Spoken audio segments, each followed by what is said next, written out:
నాకు అయిన పాత్రుడు కూడా అన్నారు ఒక మాట, ఏమని, జగన్మోహన్ రెడ్డి ఓడిపోయాడు కానీ చచ్చిపోలేదు అని, రాజకీయంగా, మళ్ళీ భౌతికంగా కాదు, రాజకీయంగా.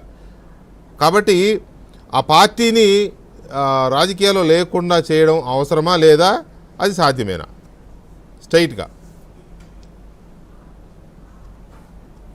వెంకటకృష్ణ గారు సార్, ఇవాళ అంబేద్కర్ గారి యొక్క జయంతి కాబట్టి అంబేద్కర్ గారి మీద ఒట్టిట్టి చెబుతున్నా, ఆంధ్రప్రదేశ్లో జగన్మోహన్ రెడ్డి గారి భయం ఒక పీడకల్లాగా ఇంకా ఉంది.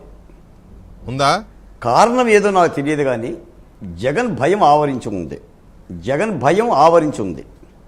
ఈ భయానికి కూటమి ప్రభుత్వం విరుగుడు ముందు కనిపెట్టాలి.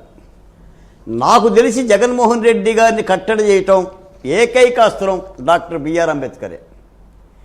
ఈ రాష్ట్రంలో ఎస్సీలు, ఎస్టీలు, బీసీలు, మైనార్టీలు కట్టడిగా చైతన్యవంతంగా ఈ రాష్ట్ర ప్రయోజనాలను కాపాడుకోవటం కోసం జగన్మోహన్ రెడ్డి గారిని కట్టడి చేయాల్సిందే. ఎందుకంటే జగన్మోహన్ రెడ్డి దగ్గర అంగబలం ఉంది, అర్ధబలం ఉంది, గజకర్ణ, గోకర్ణ, టక్కు టమారా విద్యలు ఉన్నాయి, వయసు కూడా ఉంది. అతగాడు మై రావణుడు లాంటోడు. రావణుడు వేరు, మై రావణుడు వేరు. మై రావణుడు గతంలో మనం డిబేట్లప్పుడు చెప్పుకున్నాం, అమరావతి ఉద్యమప్పుడు.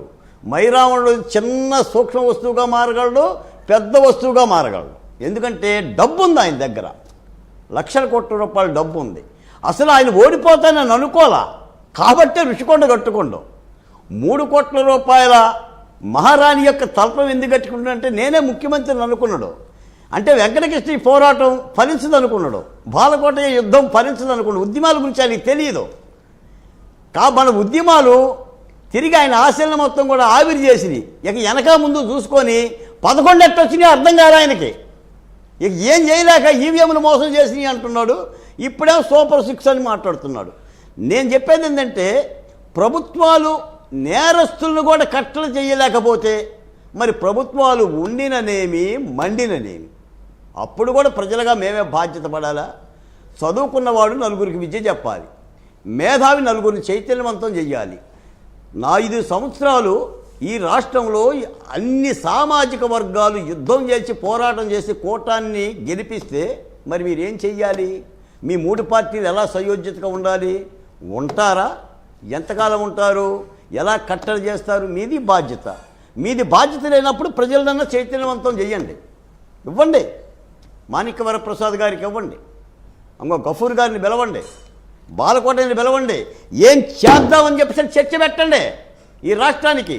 అక్కడ ఏబి వెంకటేశ్వర గారు బయలుదేరిండు. ఏబి వెంకటేశ్వర గారు పరామర్శించడానికి వెళ్ళా ఒక ఆలోచన పూర్తిగానే ఒక ప్రసిద్ధ తత్వాన్ని, మేధావి కూటమిని తయారు చేసే ప్రక్రియ చేపట్టిండు. మేము ఆలోచనలోనే ఉన్నాం.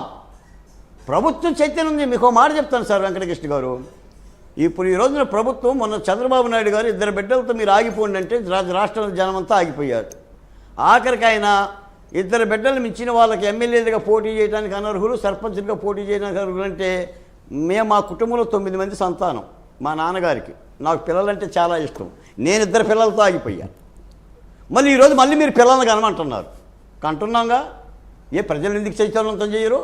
జగన్మోహన్ రెడ్డిని కట్టడి చేయడానికి మీరు చేసే ప్రతి పని అభివృద్ధి ఓకే. ఈ సాంస్కృతిక విప్లవం ఏంటి? ఎన్నోసార్లు చెప్పాం కదా మనమే, 100 పువ్వులు వికసించనే 1000 ఆలోచించడం సంఘర్షించనే.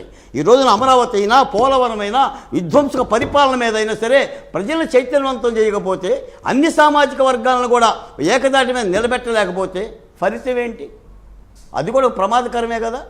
కాబట్టి జగన్మోహన్ రెడ్డి గారి లాంటి వాడిని నిజానికి ఏంటంటే ఆయన ఏదన్నా మార్పు చెంది పట్టిన కుందేటికి 3 కాలు అనకుండా, అరే రాజధాని మీదే పునఃసమీక్ష లేదు ఆయనకి.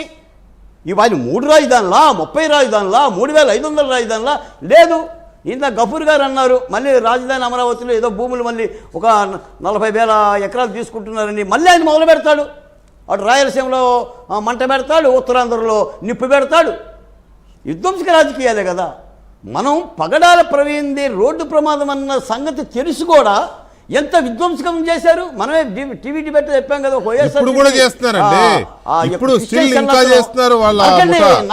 నరకండి అనే మాటలో మరి ఏంటది? అది సూక్ష్మ బుద్ధి గల ఎవరికైనా సరే ఆ పాస్టర్ గారు ఏదో ఆయన డ్రైవింగ్ రీత్యా ఆయన యాక్సిడెంట్ అయిపోయి లేదా ఆయన ఇచ్చే జరిగిన ప్రమాదం దాన్ని ఆయన ఎంత మీకు మాట చెప్తాను వెంకటకృష్ణ గారు, చిన్న మాట. గతంలో వైసీపీ పరిపాలనలో మీరు నేనే కూర్చున్నాం. సజ్జల రామకృష్ణారెడ్డి గారు ప్రెస్ మీట్ పెట్టి ఆంధ్రప్రదేశ్లో తెలుగుదేశం పార్టీ నాయకులు రంగా బొమ్మల్ని, అంబేద్కర్ బొమ్మల్ని ధ్వంసం చేయబోతున్నారని చెప్పి ప్రకటించాడు. ఆ రోజు మీరు నేనే కూర్చున్నాం, మాకు సమాచారం ఉందని కూడా చెప్పాడు. అప్పుడు మనం అన్నాం, ఏమంటే మీరు ప్రభుత్వంలో ఉన్నారు, సజ్జల గారు మీకు సమాచారం ఉంటే వాళ్ళని అరెస్ట్ చేయండి, వాళ్ళ పేర్లు చెప్పండి తప్ప మీరేంటంటే ధ్వంసం చేస్తారని అంటే మీరు ధ్వంసం చేస్తారా?